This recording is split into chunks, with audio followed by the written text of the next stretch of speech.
Welcome to another episode of Health Your Way podcast, where we discuss health issues ranging from physical, mental, emotional, as well as current facts. Today, we're going to be discussing the importance of strength training as we age.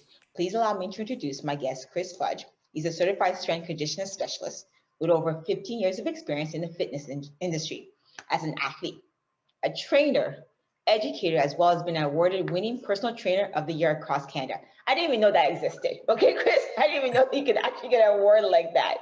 Anything you want to add to the guest, to the audience itself? Yeah, the way you get that award, you just got to pay the right people, and all of a sudden it just comes to fruition. No, seriously. No, seriously. Hook a girl up there. No, that was, I'd won that through Goodlife Fitness as their top trainer multiple times. And then I won through Impact Magazine's top trainer.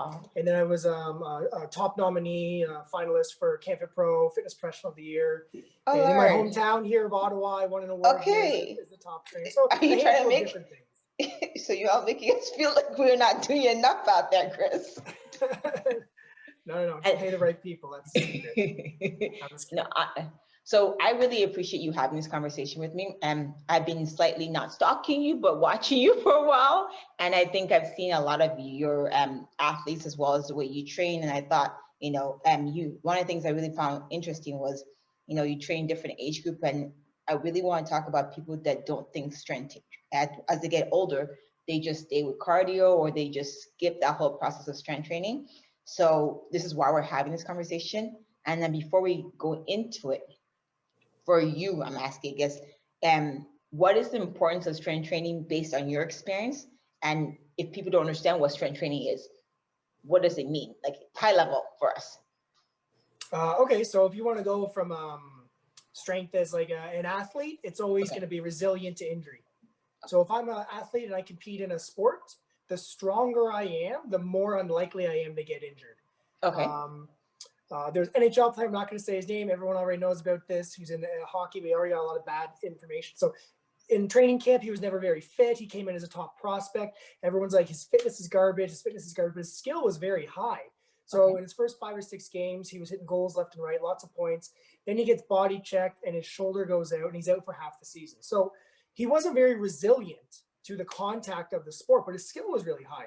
If he was a bit stronger, maybe from weight room training, he would have been more resilient to injury.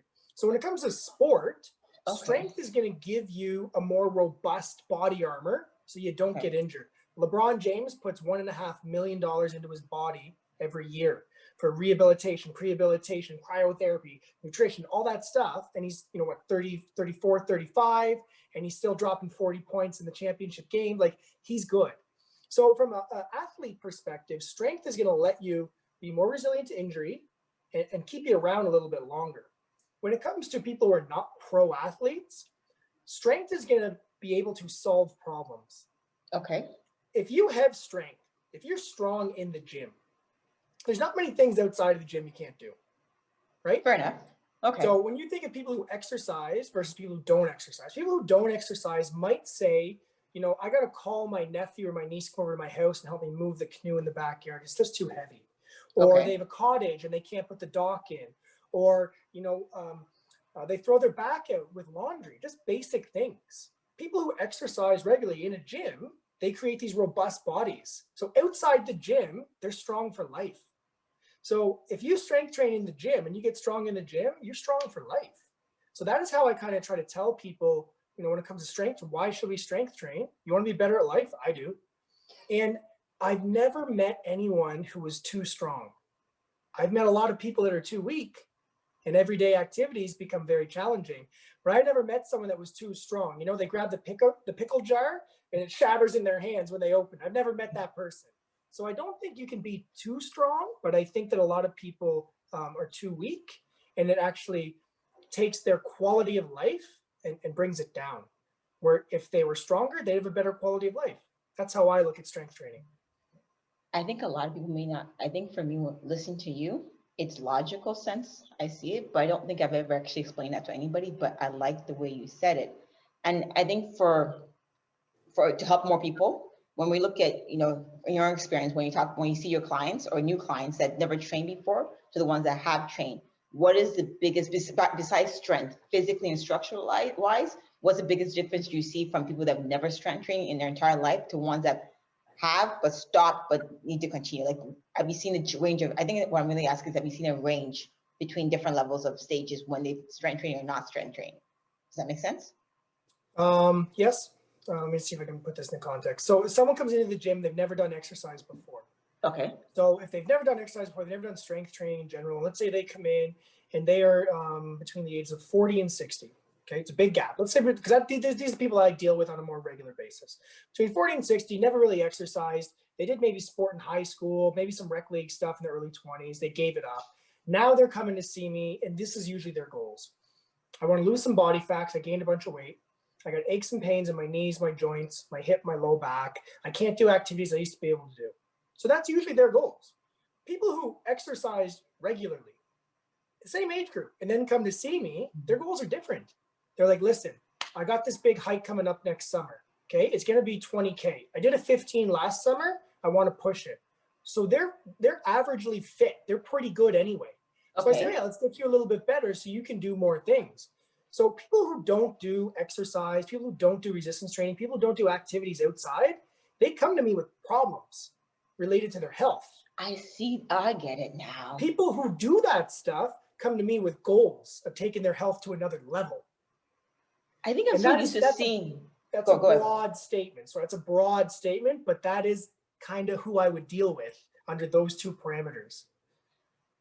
And I just realized I see the first more often, because there's a lot of people that just, at 40 or 35, they're like, I'm hurting, my back hurts, my shoulder hurts, my knees hurt. I'm like, I don't understand this conversation we're having, but it's because they haven't done any movement.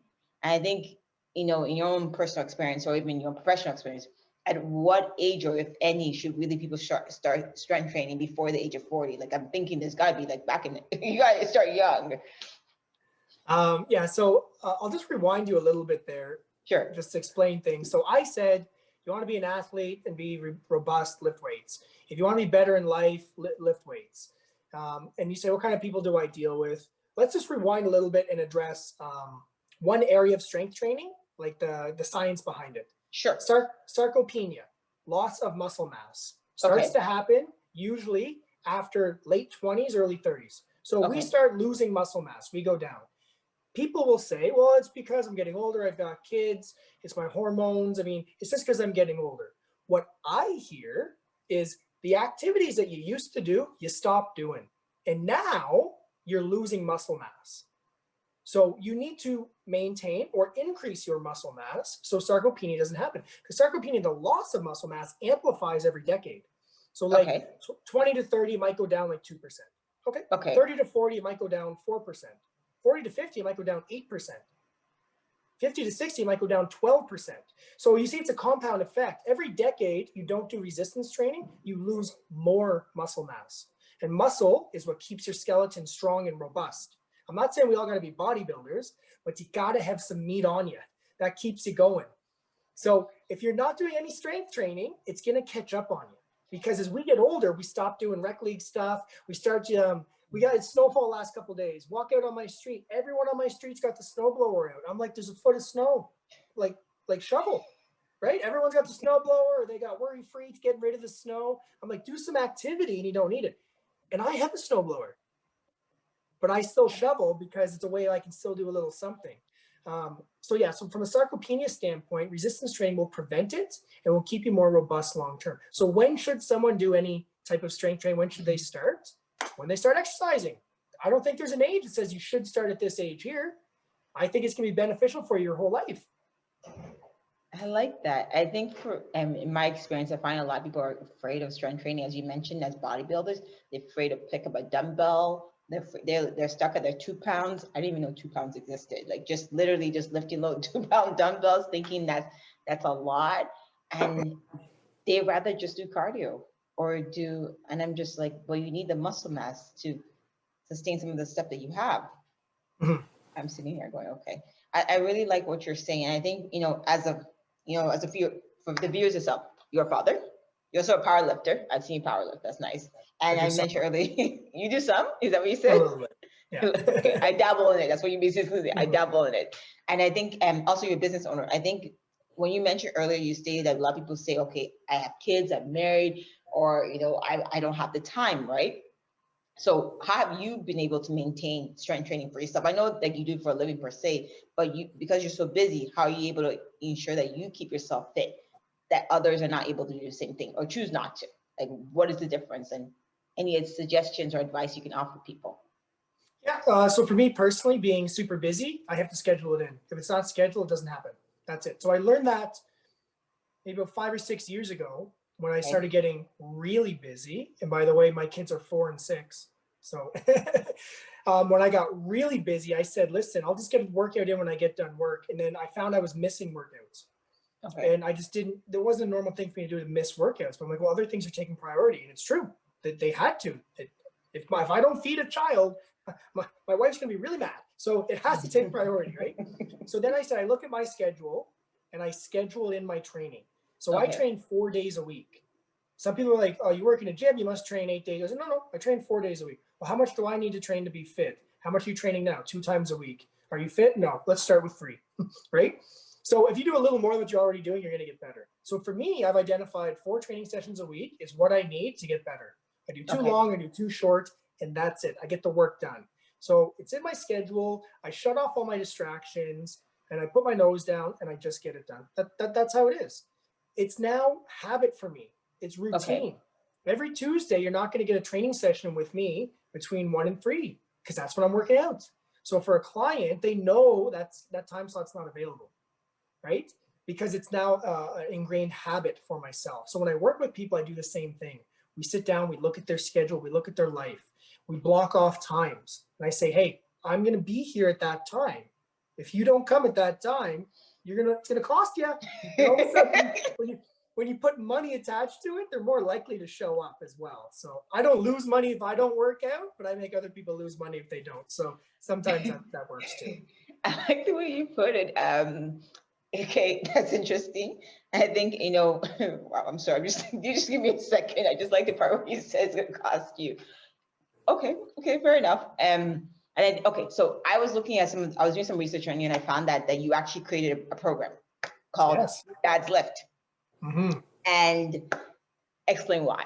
Because why does it have to be new dads? What happened to new moms? Tell me, what happened? Okay, so I'm just gonna put all the blame on my partner instead, Mark Morris, Dr. Mark Morris, who runs a very successful nutrition business out in Saskatchewan.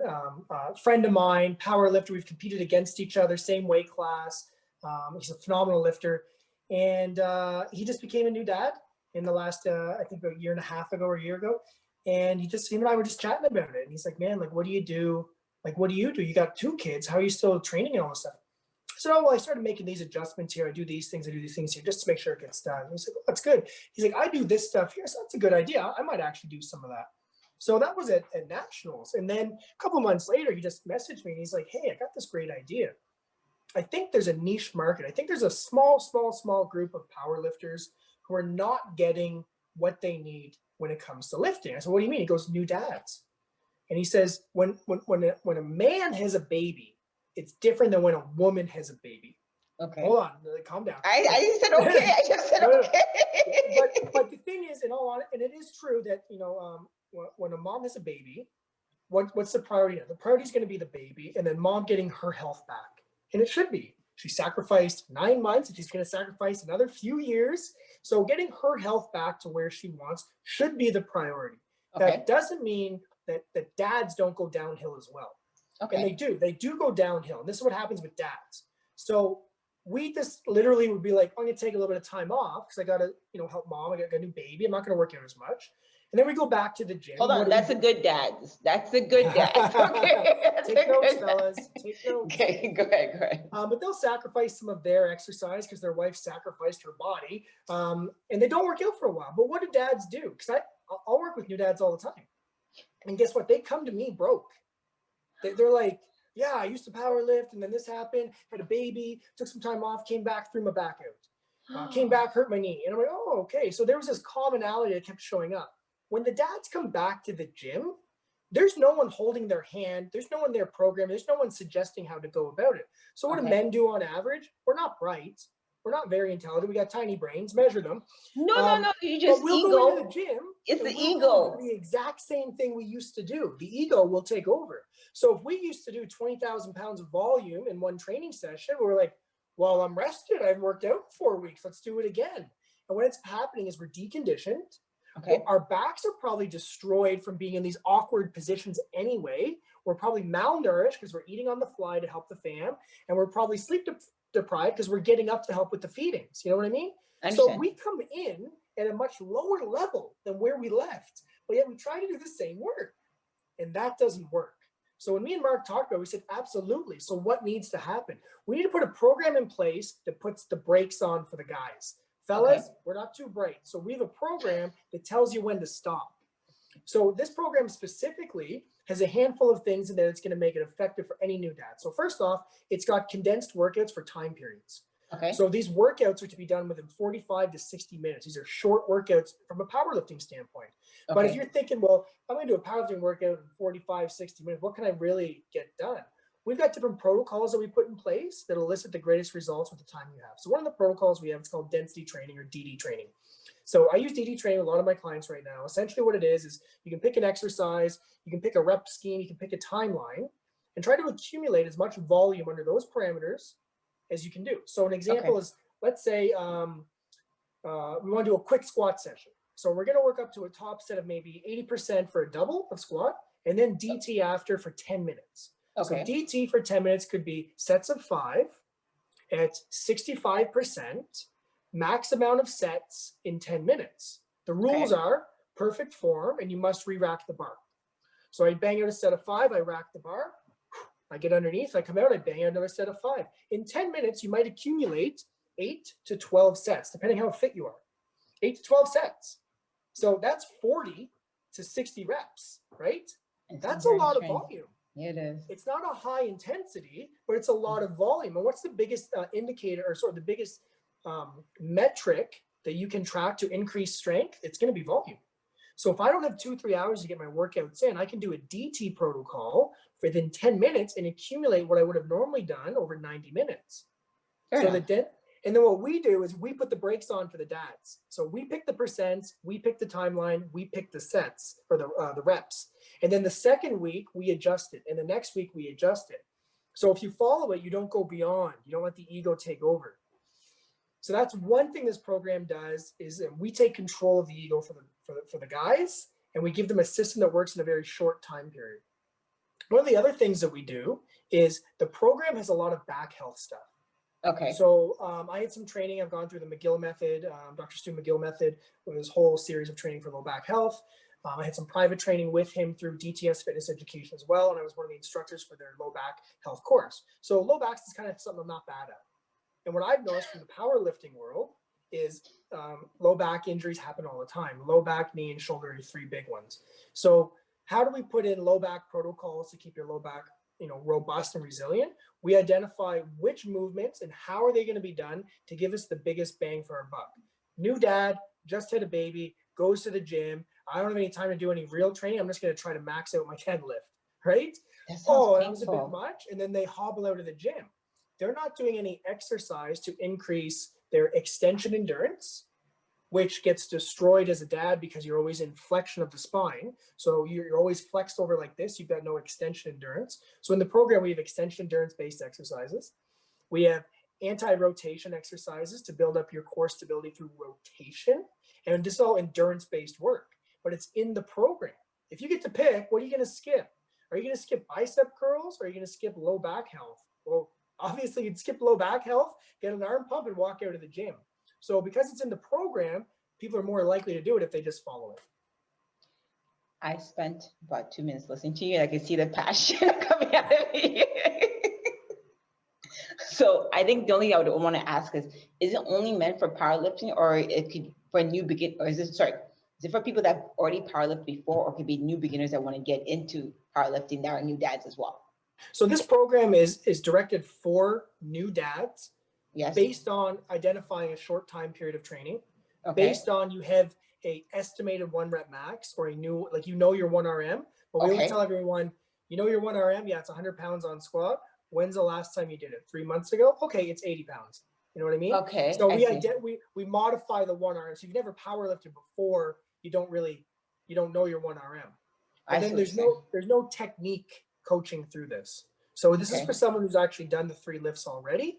And okay, then we give you variety. So example is you can do a high bar squat versus a low bar squat versus a front squat. You pick your poison for your secondary squat motion. So the okay. assumption is people know how to do this already.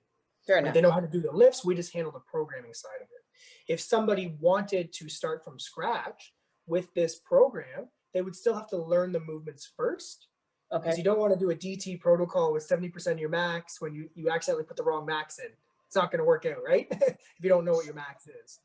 It just sounds But painful. when it comes to programming for new dads, I created a small little niche of actually programming for new moms. So I've done a lot of pre and postnatal training one-on-one with people. And based on the research, I follow the research guidelines, and then a little bit of practicality of actually being with the moms, 3-4 hours a week and figuring some stuff out. And what we've done is we've identified that with training programs for new moms, it's always, we want to pick the minimal dosage to cause the greatest effect. Okay. So an example is, mom has C-section, cleared by the doctor. She comes in on week 5 into the gym, right? And she's not sleeping, she's not eating, blah, blah, blah. Let's use auto-regulation in your training. How do you feel today? I feel like 2 out of 10. Okay, good.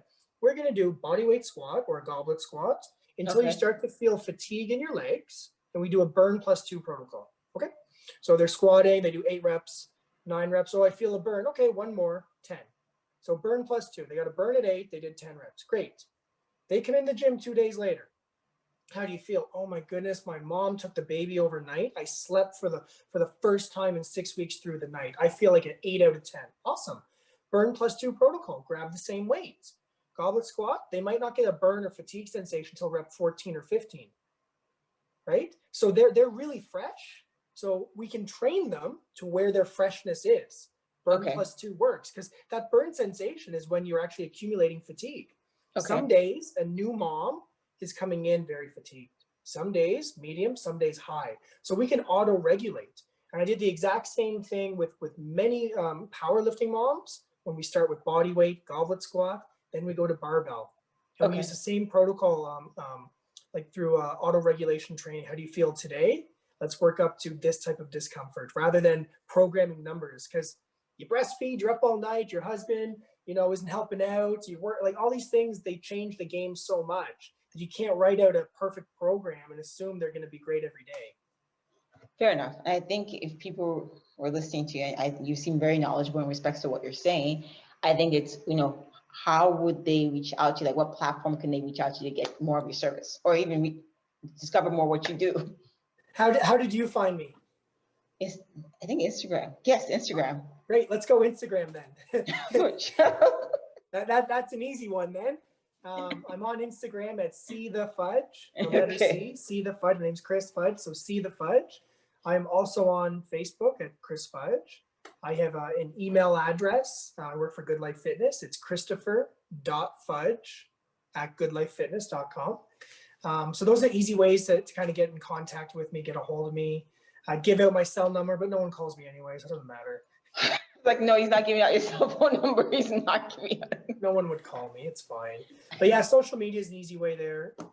Pretty much if you write Chris Fudge in Twitter, Instagram, Facebook, I'll pop up somewhere. Fair enough. I think closing out the conversation we're having, I know, and when people are reaching out to you, what's the main thing they should know that sets you apart from other trainers out there? I'm not a specialist. You're not a specialist. I'm not a specialist. I don't have a specialty. I don't want one. So you're not a fat loss specialist. You're not a booty specialist. No, I don't want to be. I don't want to be an expert at one thing. I just want to be pretty good at everything.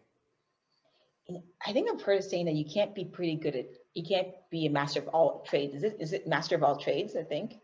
Okay, maybe I should rephrase that. I want to be pretty good at most things. Okay. So I stay in my lane in my scope of practice as a personal trainer and a strength conditioning coach. Okay. I'm not the best at any field, but I'm pretty good at a handful of stuff. So I deal with weight loss. I deal with low back pain all the time. I'm a fascial stretch specialist. I've taught fascial stretch therapy. I teach fitness education. I'm a level 7 trainer with Goodlife Fitness. I'm a US APL. I'm a US powerlifting coach. I live in Canada. So I've gone through a lot of levels of powerlifting education as well. But so No, I I'm guess, pretty good at a few things.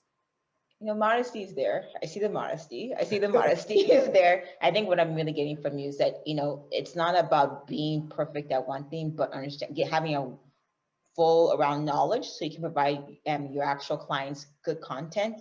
Because if you're restricted in one part, you don't know what's out there and you don't know what you can offer because everybody's not the same, right? Mm-hmm. Literally, that's what you said when you were describing the young moms, the new moms. Like, if you create a program, that stationary program is not going to be good all the time. You're going to have to be flexible enough to adjust to what people are feeling. That's Mm-hmm. what I understood. Yeah, 100%. If 10 people walk in the gym and they need to hire someone for their health, I want to be able to help 9 of them.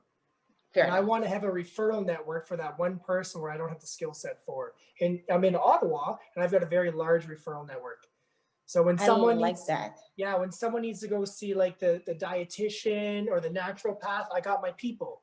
You need some soft tissue work, I got my people. You need to see a chiro, I got my people. I right? love that. That is so me, because I think one of the reasons why I love this podcast itself, I've met a lot of people that had different expertise. So even if I see clients and I'm like, you shouldn't feel pain like that. You need to go see somebody. Like, I'm not gonna pretend I know what I'm talking about because that's unfair. And I'm like, you know what you're looking for, go address it with a chiropractor, or maybe you need to see what kind of structural alignment issues are. Or if somebody says they want to do something, I'm like, I don't think I'm the right coach for you, or refer them to somebody else, because it's somebody's life, right? Yeah, absolutely. And it's money, and like making out money to scam somebody is not my thing. So it's more morals as well as respect, and you have to care about. It doesn't make sense. I've seen it, and I think and I don't like it because it's my life, and I don't want you to. If you can't do what I'm asking, or you see something wrong with me, say something. You have to refer it to somebody else. Like, I've seen people and I'm just like, you should be able to move like that or not move at all. Like, if you can't touch your toes, there's an issue.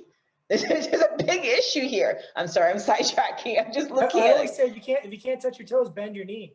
Not even that. If you bend your knees and still can't touch your toes, no, there's an issue. Bend your knee and then all of a sudden you can touch your toe. It's a lot easier. No, but physically, there's certain things that if you can't body squat, 150 or 200 pounds on your back doesn't make sense to me. So like but that's what I'm saying. Like, I really appreciate the fact that, you know your lane, and if it's above your lane, you know people that you can refer to because you've had experience and you've done your research on them. Yeah, and it goes both ways, right? When you build a strong referral network, I get people, hey, this guy wants to put on muscle. Can help us? Yeah, absolutely. Then I say, hey, this person's got GI problems. Can you help them? I send them off to my naturopath or my nutrition guy, right? And this goes both ways. I think it's well, you said morals. You got to have good morals in this industry, good ethics. Yeah. And just remember that it's like respect for the industry. We're all in here for the same reason, hopefully, is to help people.